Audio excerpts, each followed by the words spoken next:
Hi, yes. There we go, better. I think you'll enjoy today's video because it's something different. I have many hobbies, and one of them includes British classic hi-fi and sorrow, as my barely last night, I've been hungover. Classic British sci-fi and horror from the 1940s, 50s, 60s, to early 70s, maybe late 70s at the most. I think this was a very powerful time in British horror and science fiction because essentially a lot of whistleblowing was going on. I think there's tremendous truth to a lot of books like the 1984, which you know about, and Brave New World, but other lesser well known, such as the Midwich Cuckoos, and many movies, and also horror novels, particularly the horror novels of Dennis Wheatley. Now, Dennis Wheatley, who you know from writing these fantastic, it have to be said, horror stories, he was also whistleblowing, and I think a lot of whistleblowing was going on in these movies and books at the time because Wheatley was involved in a kind of a counter occult bureau to deal with the Nazi occult aspects of their, National Socialism, and he got an insight into the occult that many of us do not see because he would have had access to actual files. A lot of these files would have been about the aristocrats, because the aristocrats and the occult are the same thing. They may give us Darwinism and say, "Oh, that's all there is," and they may give us, science and talk and Dawkins and the rest of us and say, "This is all there is." But the reality is that they're off doing stuff in their stately homes. Uh, the overwhelming evidence of this. But Dennis Wheatley is a real whistleblower for the simple reason that he knew what he was talking about because he knew the people involved. And I want to talk about some classic British movies, all made by the Hammer Film Company, that classic British film production company. And sadly, you know, it doesn't reach a lot of people today because movies are horrible. When films were still good and had meaning, Hammer made a lot of fantastic films. And people think they're silly horror films, but they're not. They're very, very deep when you start really looking at the story. The first one I want to talk about here is stars the beautiful Jacqueline Pearce, and it's called The Reptile. Now, The Reptile's an interesting one. Again, we have the stately home in the English countryside, where the lord of the manor has brought his family to Indonesia and that part of the world, and become obsessed with the occult and over there and fallen in with the wrong crowd, and his daughter has been cursed, and she's half human, half reptile. It's a fantastic film. It's got some first-rate acting and performances in it, and great, and like all the Hammer films from this period, it has a lot of great atmosphere. Now, I believe that a lot of the so-called, shall we say, infection that infects the aristocrats, if you've read Walpurgis Night Volume 1 and other stuff I've talked about, it came from the interaction of aristocrats with spiritual and supernatural archetypes that were not indigenous to the lands they came from. And a kind of infection develops. This is why I'm against people going to the Amazon and go taking ayahuasca. I think it's a dangerous thing to do. I think it's too experimental. And I think films like The Reptile and stories like this, remember the writers of these stories were a lot more familiar with stories of what really happened than we are. And I think this story, this film, this beautiful film, it serves as a warning to how the infection began when the toffs became into contact with supernatural forces that were not from Europe, and their genetic, cultural, or psychic, so we say psychically localized firewall was not able to defend against them, and it got in.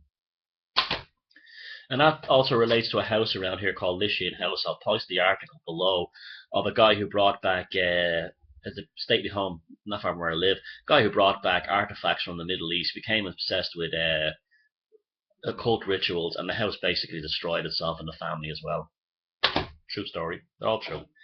Now, this is another one called The Devil Rides Out. This was adapted from a Dennis Wheatley book.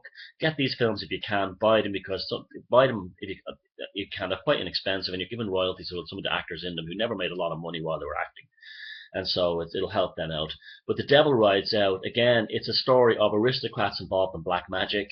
It's very similar to the Eyes Wide Shut thing, except it shows everything from fascination to mental projection to all kinds of hypnotism that they use to do these things. Now, what's very good about these films is that when they do invoke rituals within them, the rituals are very authentic to the actual books like the Goetia.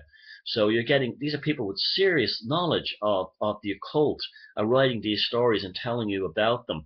What's uh, what's particularly good about this one is that well, it just shows you what it is. The ritual takes place on Valpurgis night. There we go, and it shows you basically the Toffs use energy and in summon interdimensional beings and kind of have a weird mixture of that and Christianity. I actually think the effect with Christianity is what creates it.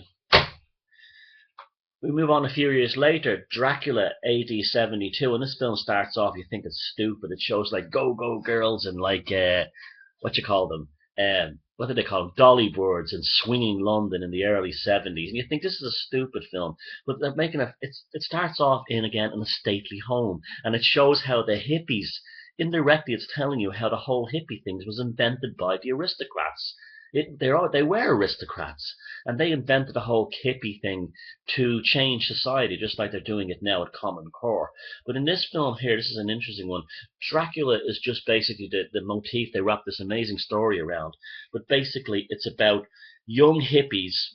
It's sort of the English version of Laurel Canyon, getting involved in black magic rituals on these consecrated grounds and not having a clue what they're doing. Dennis Wheatley, I don't know if he was involved in this. I don't think he was, but I know Christopher Lee. I saw him on a talk in Dublin a few years back, and he said that Dennis Wheatley was specifically telling people not to involve themselves in this stuff because it'll all go completely and horribly wrong for you. It starts out as a silly film, swinging London, all that kind of thing, but it's great. Believe me, it's an excellent film. Now, the film that came after that, I don't have it. It was called The Satanic Rites of Dracula. I do have the film somewhere. I don't have it on me now, and that's even better and even darker because it's really relative to what we talk about these days in this alternative scene.